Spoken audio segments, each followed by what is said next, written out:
Imbula Yasika Elamo Nabunde Dio. Hi viewers, my name is Kees Kiwinda. I'm here to present to you the very first episode of Load Shedding of the year 2017. Load Shedding is a show that touches upon current affairs pertaining to Africa.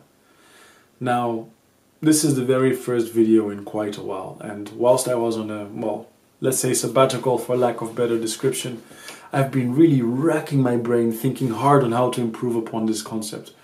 You see, in the past I would focus on 4 different topics per video, and I found that I would really just scratch upon the surface of the topics being discussed and was not really doing them much justice. So I've decided to really discuss just one topic per video and then try and do about 4 different videos per week.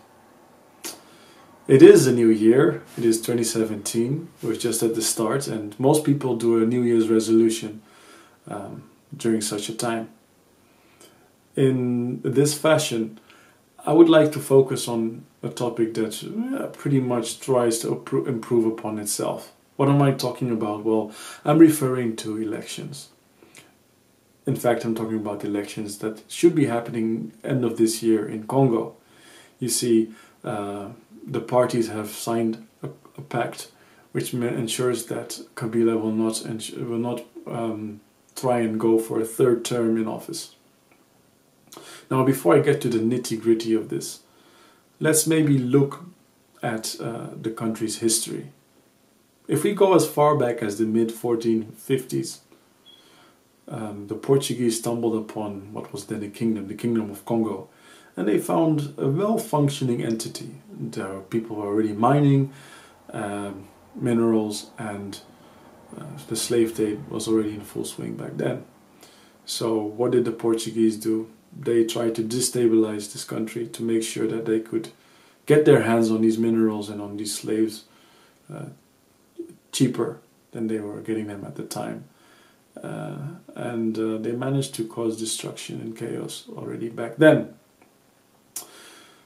Now fast forward to the 1900s, where King Leopold claimed Belgian Congo, as it was called then, to be his own property, where he committed many atrocities, milked the system, set people up against each other, much like the Portuguese did already in the 1450s.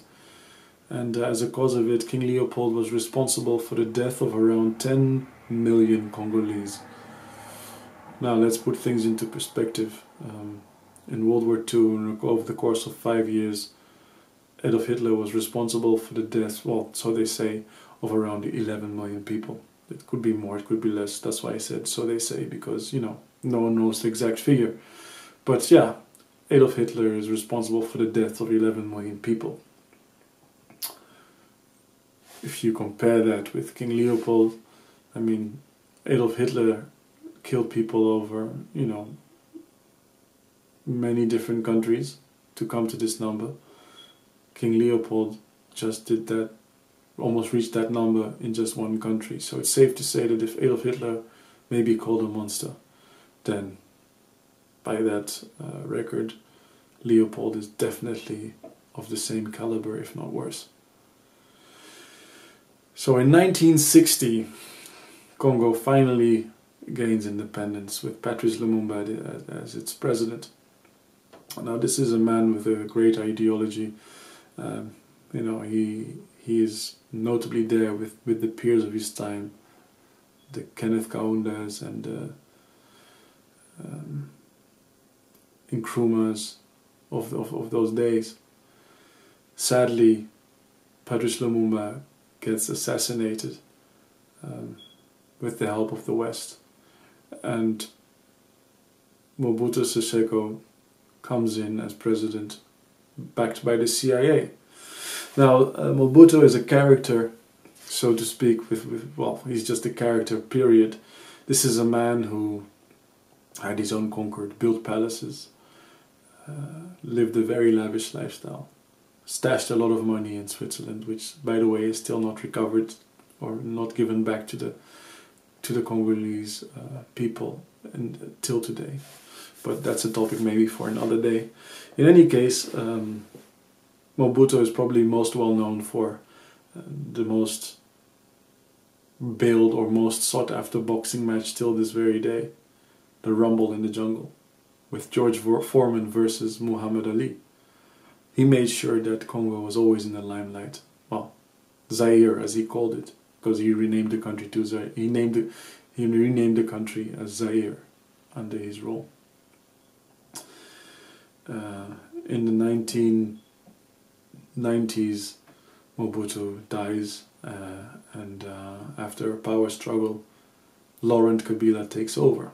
Now, between 1996 and 2003, roughly 5 million people die in this civil war.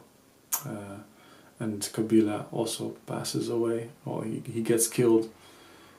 Some people claim that his son was behind it. This was never proven.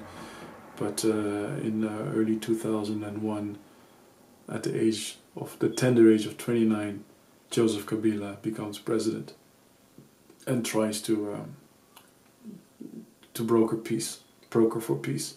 And in 2006, Kabila wins. Joseph Kabila becomes president in an election.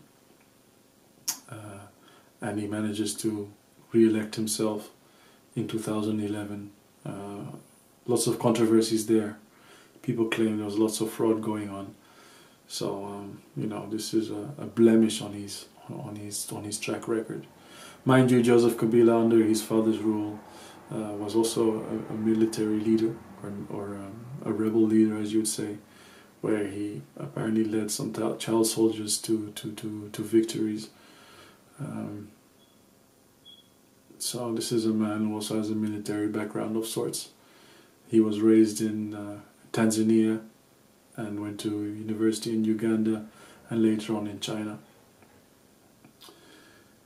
So at the age of 35 he becomes president, and later on, he's now 45.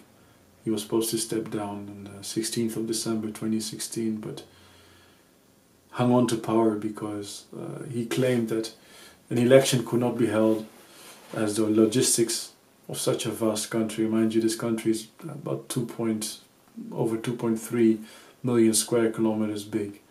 So, it needs quite some planning in order to make sure that an election can be held. And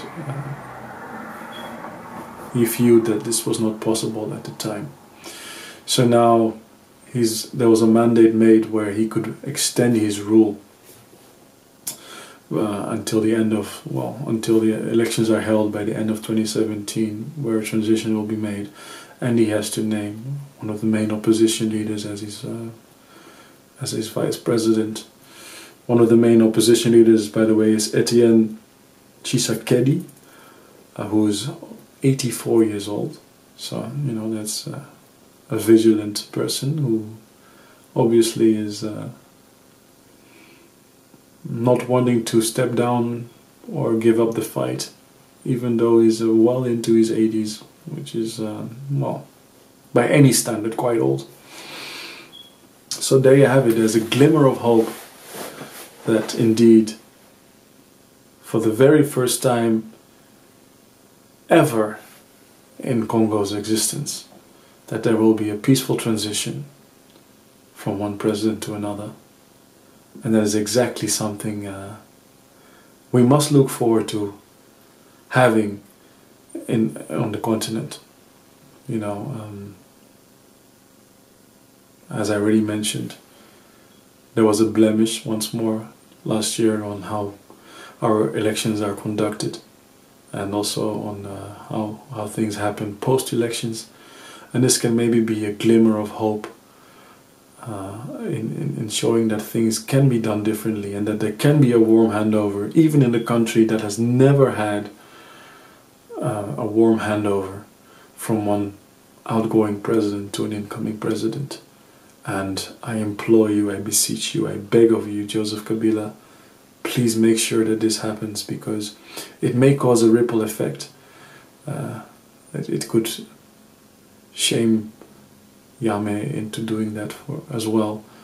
And there are many other African countries that need to see that a warm handover is possible from one opposition leader to another.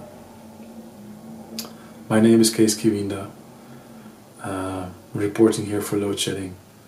You can follow us on Twitter, YouTube, and Facebook. I look forward to having more discussions with you. Thank you. Goodbye.